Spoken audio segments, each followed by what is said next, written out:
sont sortis des bergers. Or, Jésus a dit, « Vos pères ont mangé la manne dans le désert, et ils sont tous morts.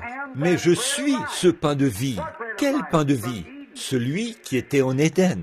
Et si quelqu'un mange de ce pain, il ne mourra jamais. Bon, Dieu a mis un ange près de cet arbre de vie pour le garder, afin que personne n'y touche, de peur qu'il mange de cet arbre et vive pour toujours. Est-ce vrai? En effet, il devait continuer avec cet arbre et mourir. Est-ce vrai? En fait, tant qu'il se nourrirait de cela, il mourrait. Et aussi sûr que vous mourrez parce que vous mangez de cet arbre de la connaissance. Bon, examinons cet arbre de la connaissance maintenant. Regardez ce qu'il a produit. Maintenant, voyons ce qu'il a produit. Tout d'abord, voyons voir, examinons une chose cela a permis d'inventer la poudre à canon. Ça tue nos camarades, c'est vrai. On s'entretue avec de la poudre à canon qui résulte de l'arbre de la connaissance.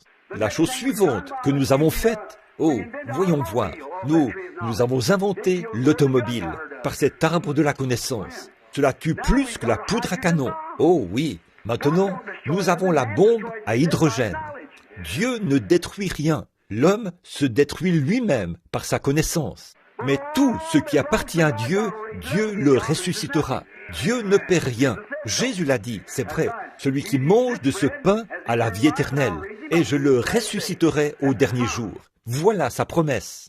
Maintenant, Dieu, ils sont bien en avance. Ils se nourrissent de l'arbre de la connaissance et on meurt. Mais si jamais ils parvenaient à atteindre cet arbre-ci, ils vivraient pour toujours.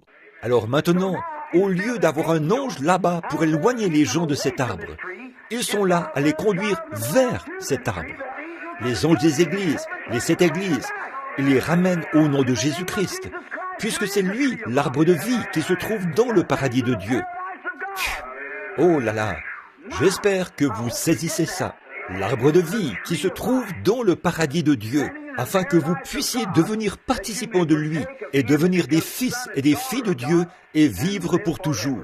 Celui qui écoute mes paroles et qui croit à celui qui m'a envoyé a la vie éternelle. Et il ne viendra jamais en jugement, mais il est passé de la mort à la vie. Frères, sœurs, maintenant je suis